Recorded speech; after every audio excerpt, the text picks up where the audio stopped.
오늘 본문의 말씀을 가지고 하나님 나라를 사는 기도의 용사라는 제목으로 오후 시간에 은혜 나누기를 원합니다.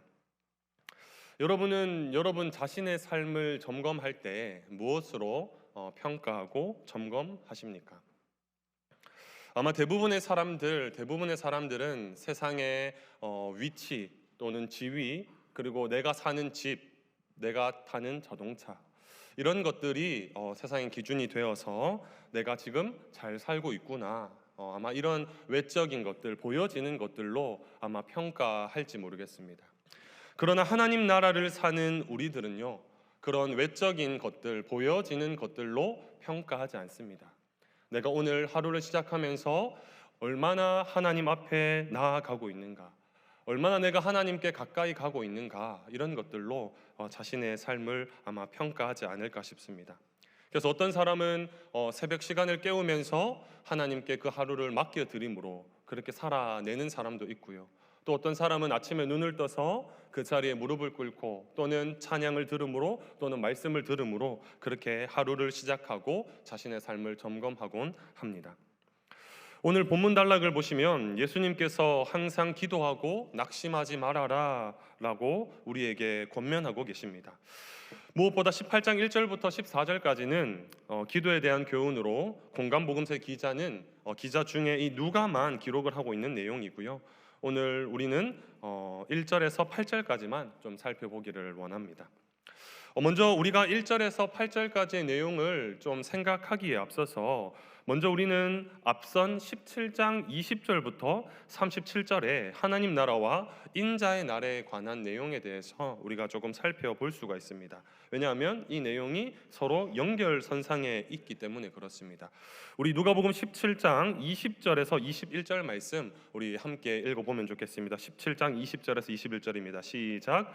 바리새인들이 하나님의 나라가 어느 때에 임하나이까 묻거늘 예수께서 대답하여 이르시되 하나님의 나라는 볼 수 있게 임하는 것이 아니요 또 여기 있다 저기 있다고도 못하리니 하나님의 나라는 너희 안에 있느니라. 아멘.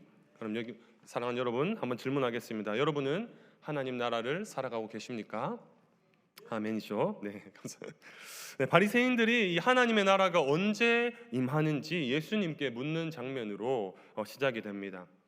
그런데 도리어 예수님께서는 하나님의 나라가 관찰되거나 볼 수 있게 임하지 않는다라고 따끔하게 일침을 날리는 것이죠. 아마도 이 바리새인들은 하나님 나라가 임함으로 인해서 이 민족의 해방을 기대했을 것입니다. 자기들의 어떤 이익과 이윤을 얻기 위했다는 거죠. 그러면서 이런 관찰을 통해서 하나님 나라가 언제 오는지 관찰을 통해서 자신의 미래를 점찍고 대비하려고 준비하려고 했던 것 같습니다. 그러나 예수님께서는 도리어 이렇게 말씀하십니다. 하나님 나라가 너희 안에 있다라고 선포하시는 거죠. 그러니 이미 도래한 하나님 나라를 기다리는 것은 헛수고일 뿐인 것이죠. 그리하여 여기 있다 저기 있다 말할 필요가 없다라는 거예요. 하나님 나라는 오직 오지 않은 이 미래의 나라가 아니라 이미 우리 안에 임한 나라인 줄 믿으시기를 축복합니다. 아멘. 사랑하는 부강의 성도님들, 하나님의 나라는 다른 것에 있지 않습니다. 오늘 지금 여러분이 계신 그곳이 하나님의 나라인 줄 믿습니다. 바라기는 우리가 거한 가정과 또 직장, 사업장, 일터가 하나님께서 베풀어 주시는 은혜와 평강이 가득 넘치시기를 예수님의 이름으로 축복합니다. 예수님께서 이 앞단락에서 재림 이전에 성도들이 필연적으로 경험하게 될 각종 고난들에 대해서 예언한 바 있습니다. 예수를 믿는다 할지라도 하나님 나라를 살아간다 할지라도 우리는 필연 피하고 싶은 것이 고난입니다. 어떤 누구도 고난을 받고 싶지 않을 것입니다. 그 고등학생들은 이제 이번 주간이 이제 대개 이제 시험 기간입니다. 그래서 아이들이 굉장히 예민하고 스트레스를 많이 받습니다. 그래서 하필이면 주일 오전에 이제 보강이 있다든지 이제 공부를 해야 되는 거예요. 한편으론 이 아이가 이 성적을 내기 위해서 얼마나 고되게 공부하고 있을까 이해가 되면서도 주일 이 짧은 시간 예배 자리에 나오지 않는 그들을 보면서 필연 우리가 그들을 정죄할 수 없다는 사실을 깨닫게 되었습니다. 무슨 말인가 하면 우리 부모님 세대가, 우리 부모들이 자녀에게 너무 공부해라, 공부해라. 교회는 대학 가서 가면 된다. 연애도 대학 가서 하면 된다. 선교도 대학 가서 하면 된다. 니는 고등학생이다. 공부해라, 공부해라. 그런 이야기들을 참 많이 했고, 또 아이들을 신방하면 듣는 대부분의 이야기가 그런 이야기인 것 같습니다. 목사님, 선교 가고 싶은데 그냥 공부하래요. 목사님, 교회 가야 되는데 엄마가 공부하래요. 보통 보면 아빠가 공부하라라고 하지 않고 엄마들이 공부해라 많이 이야기하는 것 같습니다. 그러면서 이렇게 이야기했습니다. 얘들아, 너희가 너희의 삶을 무엇으로 평가하고 있니? 너희는 그 순위, 그 성적이 너희들의 삶을 평가하고 그것이 너희들의 다라고 생각하니? 그러면서 예배 자리에 나온 친구들 이렇게 축복했습니다. 너희들이 대가지불하고 오늘 학원 가지 않고 보충 수업하지 않고 너희들이 오늘 예배 자리에 온 것 당연한 것이 아니라 하나님의 은혜였을 거라고. 너희들이 감내하고 온 이 예배 자리에 온 너희들의 이 정말 피땀 그 시간이 헛되지 않을 거라고, 그렇게 아이들을 오늘 오전에 축복했던 것 같습니다. 사랑하는 여러분, 여러분은 여러분의 인생을 어떻게 평가하고 계십니까? 저도 어제 6시 이후에 이제 퇴근하고 이제 자녀들과 공원에 가서 사진을 찍었습니다. 사진을 찍었는데 예전 같으면 좀 잘 나와야 되는데 하은이가 찍어준 사진을 보고서 깜짝 놀랐습니다. 내 얼굴이 언제 똑똑거비가 되었나. 그 사진을 보면서 제 얼굴을 평가하게 된 거죠.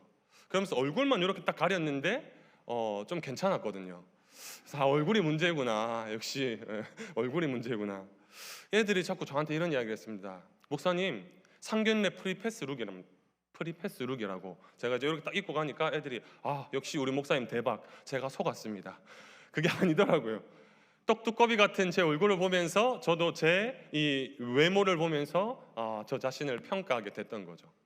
여러분, 우리 모두는 자신의 외모, 자신의 학력, 자신의 위치, 보여지는 어떤 것들로 우리의 삶을 평가하려 합니다.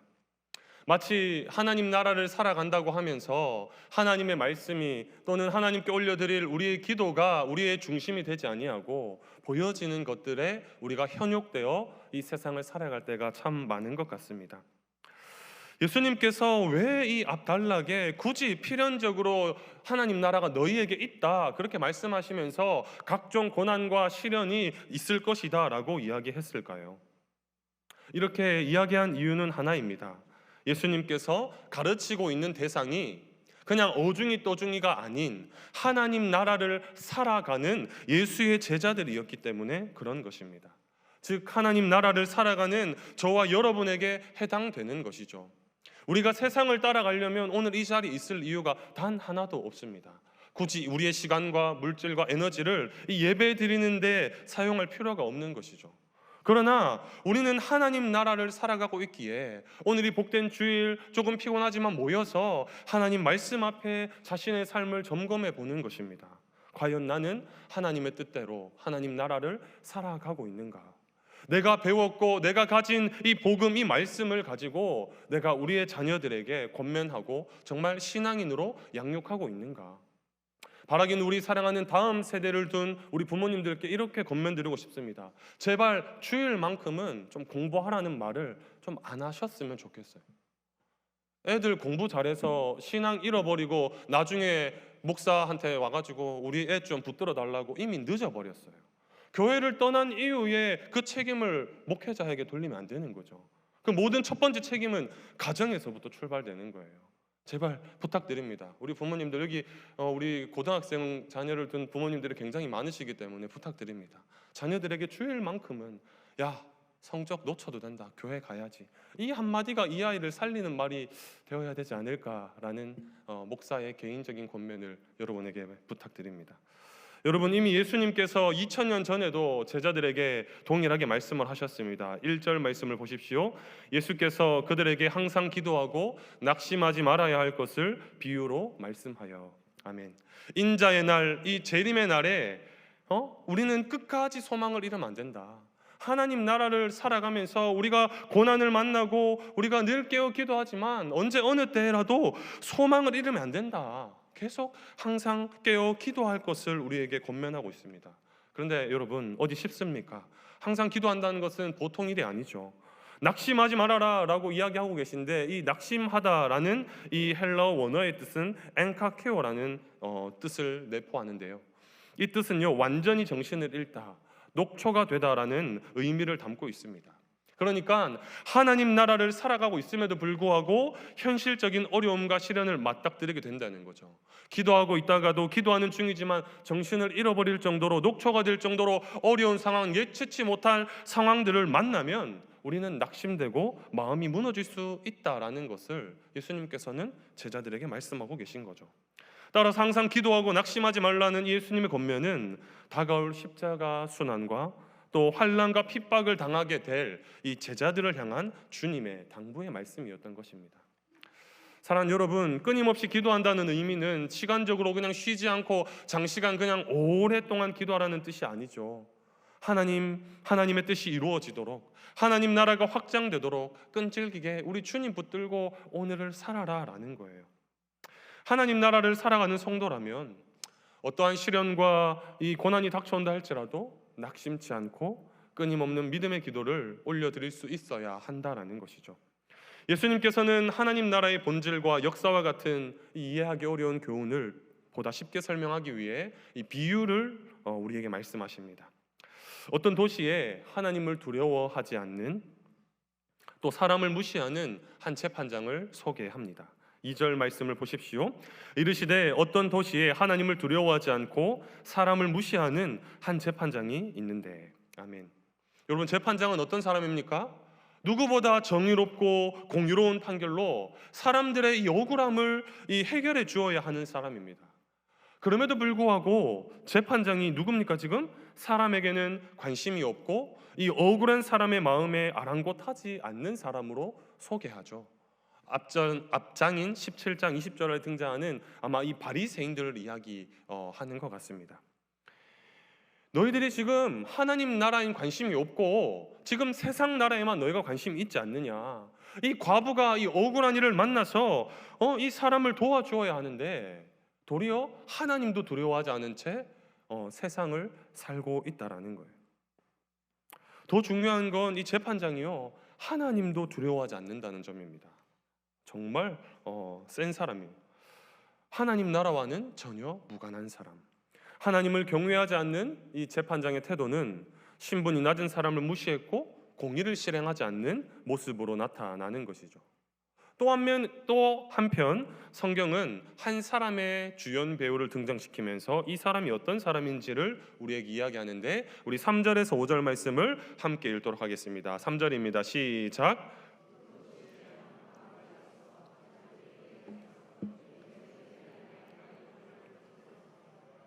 그가 얼마 동안 듣지 아니하다가 후에 속으로 생각하되 내가 하나님을 두려워하지 않고 사람을 무시하나 이 과부가 나를 번거롭게 하니 내가 그 원한을 풀어주리라.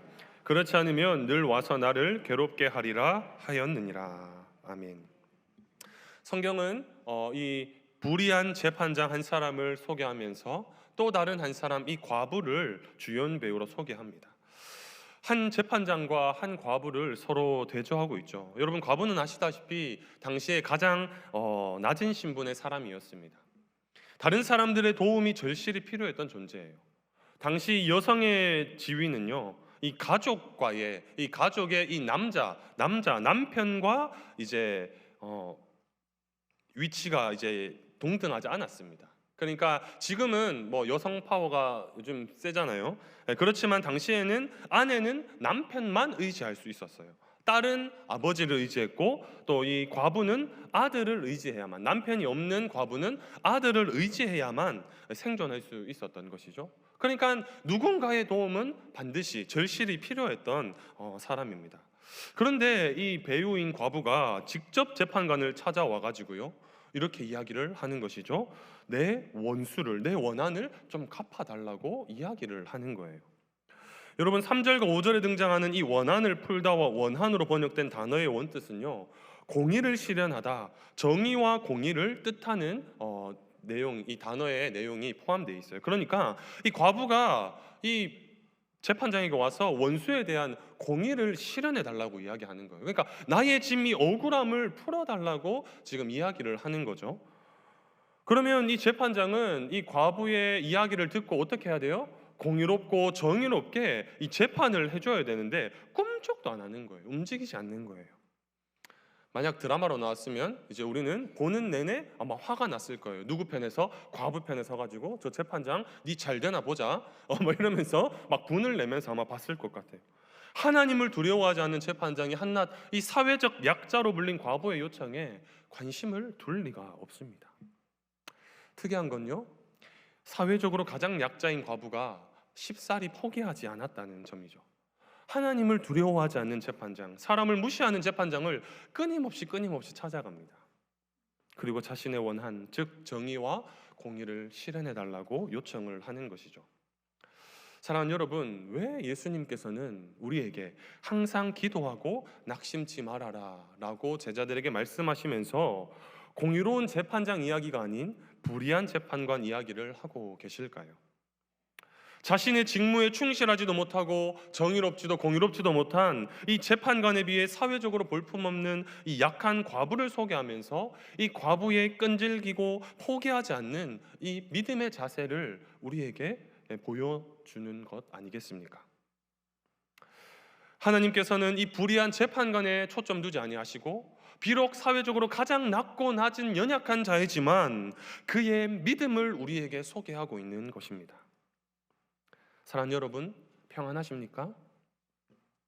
평안하기 때문에 기도가 안 됩니까? 그렇지 않은 거죠.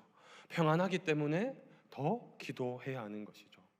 여러분, 어려운 상황, 정말 예측하지 못한 이 낙심되는 상황들을 만나셨습니까?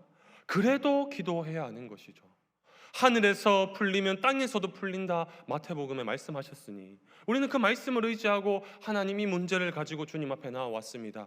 풀어주십시오 라고 이 과부와 같은 믿음을 소유할 수 있어야 한다라는 것이죠.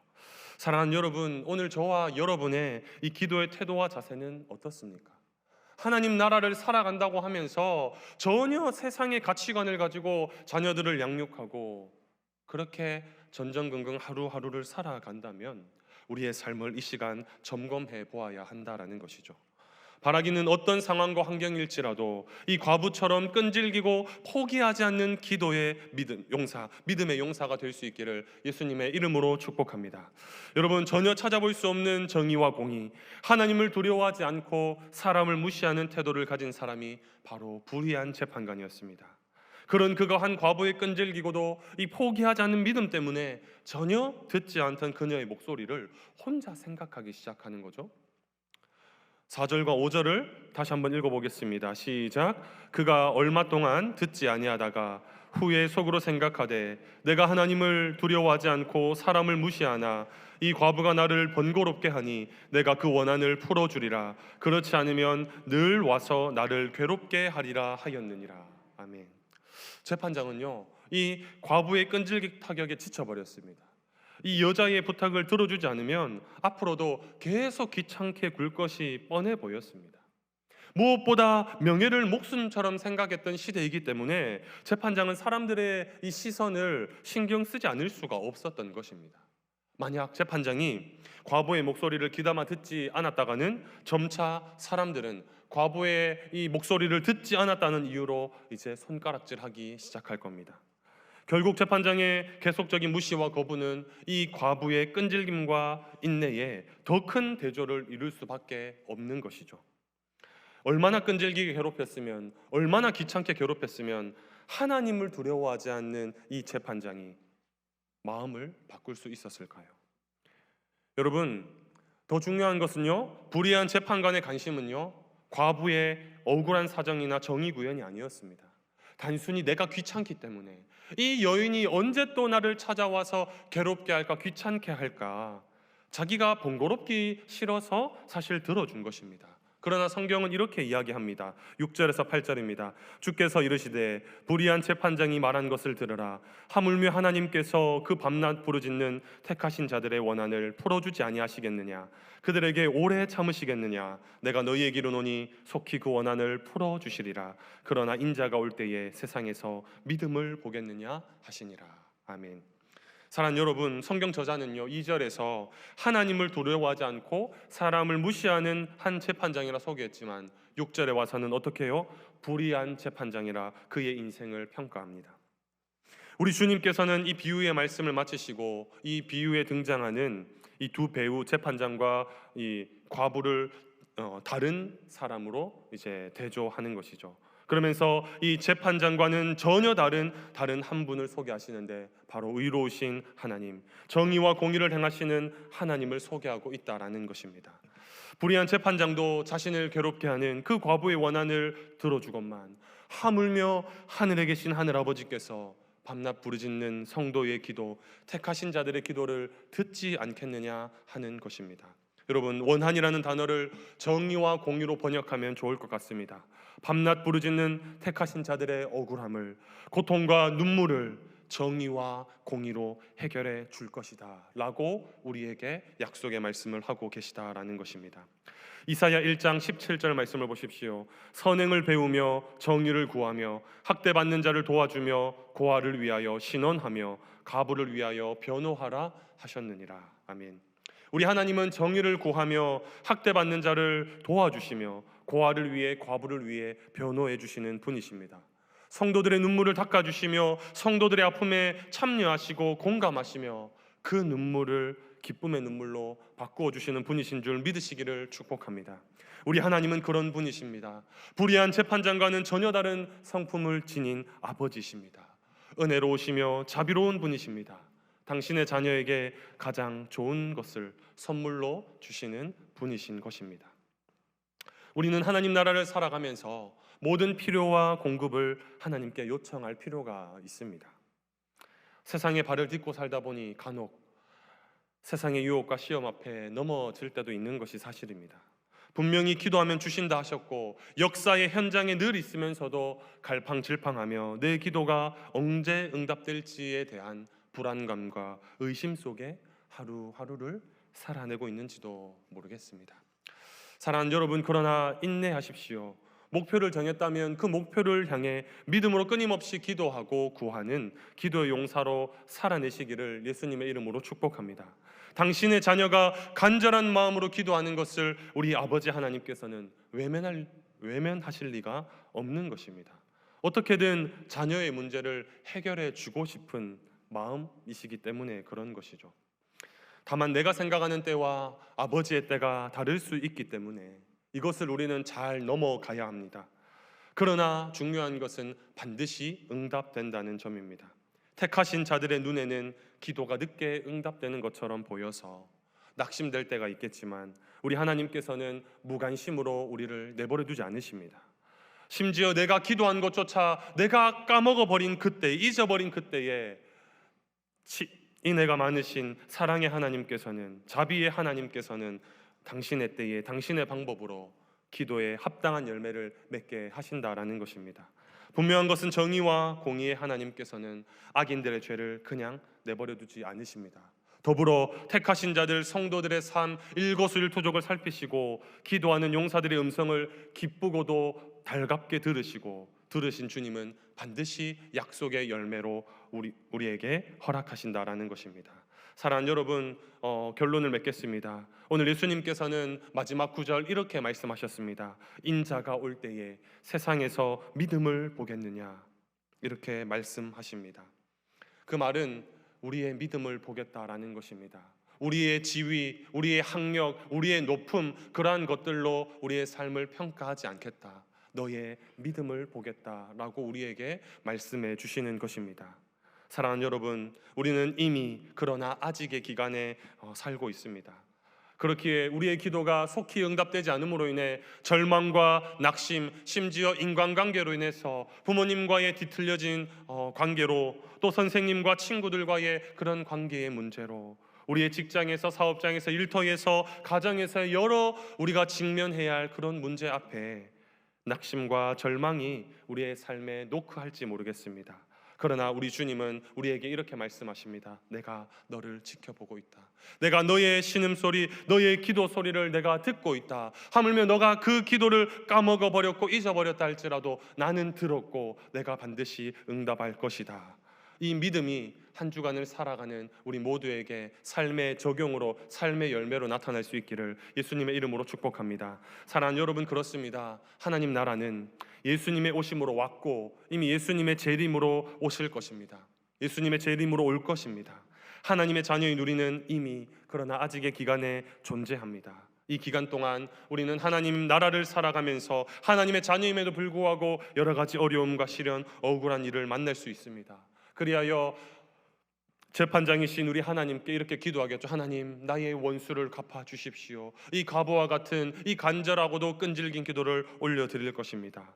그럴 때 우리는 하나님의 성품을 기억하며 하나님께서 반드시 듣고 계신다라는 그 믿음을 놓지 않으시고 인내하며 밤낮 부르짖는 성도의 기도, 택하신 자들의 탄식에 열매 맺게 하실 그 하나님을 다시 한번 기대하며 달려가는 복된 한 주간의 삶이 될 수 있기를 예수님의 이름으로 축복합니다. 그리하여 하나님 나라를 살아가는 기도의 용사로 4월 한 달을 달려가시고 또한 5월 한 달을 기대하며 달려가시는 우리 사랑하는 부강의 귀한 성도님들 될 수 있기를 예수님의 이름으로 축복합니다. 우리 이 시간 나의 기도하는 것보다 우리 함께 찬양하고 기도하면 좋겠습니다.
들으신 말씀을 생각하며 한번 기도하겠습니다. 오 하나님, 정의와 공의를 실현하기 원하시는 하나님 아버지, 밤낮 부르짖는 택하신 자들의 원한 그 기도를 아버지 들으시고 반드시 응답해 주시겠다고 약속하신 하나님, 그 인자의 날에 이미 그러나 아직의 기간을 살아가고 있지만 우리 주님 오신 날 우리에게 믿음을 요구하겠다 말씀하여 주셨사온데, 우리 다시 한번 하나님 나라를 살아가는 기도의 용사로 한 주간 믿음을 붙들고 하나님께 간절히 기도하며 우리의 삶을 올려드리겠노라. 하나님 믿음으로 고백하며 우리 주님의 이름을 간절히 부축합심하여 기도하겠습니다. 주여, 오 아버지 하나님 고맙고 감사합니다.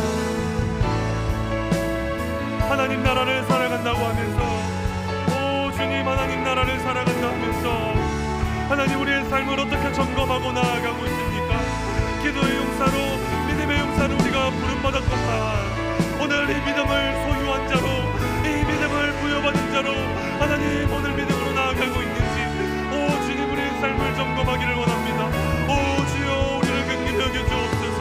오 주여, 우리에게 끈질긴 믿음과, 오 주님, 우리에게 신실하게 응답하시는 그 하나님을 바라볼 수 있는 그 믿음을 우리에게 더하여 주옵소서. 우리의 자녀 세대를 향하여 우리의 믿음을 전수하는 우리 부모 세대 되게 하여 주옵소서. 자녀들에게 무엇보다 더 중요한 것, 교회 빼먹고 교회 안 가도 된다, 교회 빼먹고 공부해도 된다가 아니라, 비록 오늘 교회를 가기에 학원을 빼먹어서라도, 그 학업을 잠시 뒤로 하고서라도 믿음의 자리에 나와 자신의 삶을 점검하고 하나님을 바라볼 수 있는 그 믿음의 시야를 확보하는 믿는 자로 살아가게 하여 주옵소서.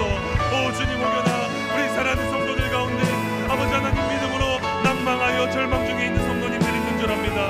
오 주여, 은혜로 함께하여 주옵소서. 우리 성도님들 억울한 일을 만나고 낙심된 일을 만나고 인간관계로 아버지 여러 문제들 때문에 아버지 고통 중에 있는 우리 성도들이 있다면, 오 주님, 이 시간 신실하신 우리 아버지 하나님 우리 성도들의 심령 친히 찾아가셔서 아버지 어려움 중에 있는 성도들, 낙심된 성도들의 영혼을 싸매어 주시고 저들의 영육 간의 강건함을 주시고 인간관계로 인한 절망들, 실패와 좌절들이 주님 기도함으로, 기도의 용사들로 하나님 흘려지는 은혜와 복이 있게 하여 주시옵소서. 오 주님, 우리의 기도를 들으시고 반드시 응답하시겠다 약속하셨사오니 주님, 한 주간 달려가는 동안 주님 신실하게 우리의 기도를 들으시고 신실하게 역사하여 주시옵소서.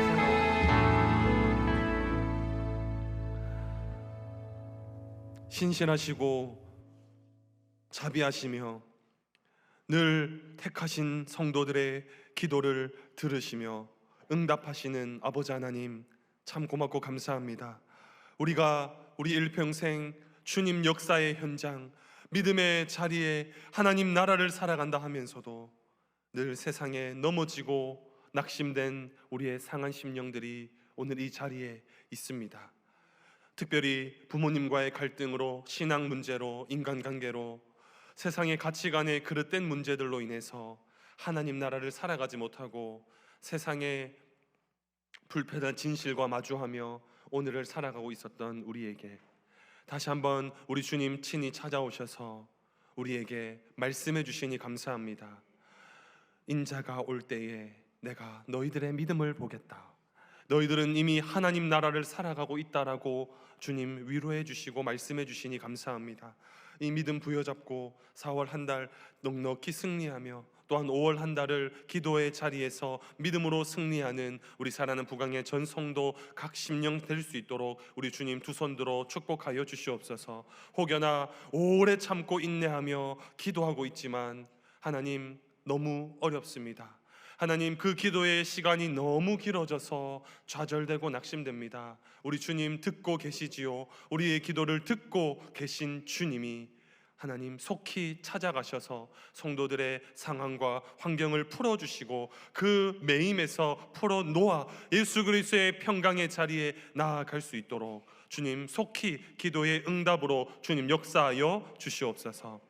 또 한 주간 하나님 나라를 살아가야 할 우리 모두에게 주님 주신 그리스도의 평강으로 인하여 하나님 나라를 기도의 용사요 믿음의 용사로 한 주간 잘 살아가겠노라 다짐하고 결단하오니 주님 우리와 함께하여 주옵소서. 주님 감사드립니다. 살아계신 예수님의 이름으로 기도 올리옵나이다. 아멘. 주 예수 그리스도의 은혜와 하나님 아버지의 한없는 사랑과 성령의 교통하심이 오늘 말씀을 듣고 기도의 용사로 믿음의 용사로 살겠노라 복음에 합당한 삶으로 우리 자신을 드리기를 결단하며 소원하는 오후 예배에 함께 예배드리는 온 성도님들 심령 위에와 저들의 가정과 직장과 사업장, 일터, 자녀들의 학업의 현장 위에 삶의 모든 영역 위에 주님의 몸된 교회 위에 이제로부터 영원토록 함께 있을지어다. 아멘.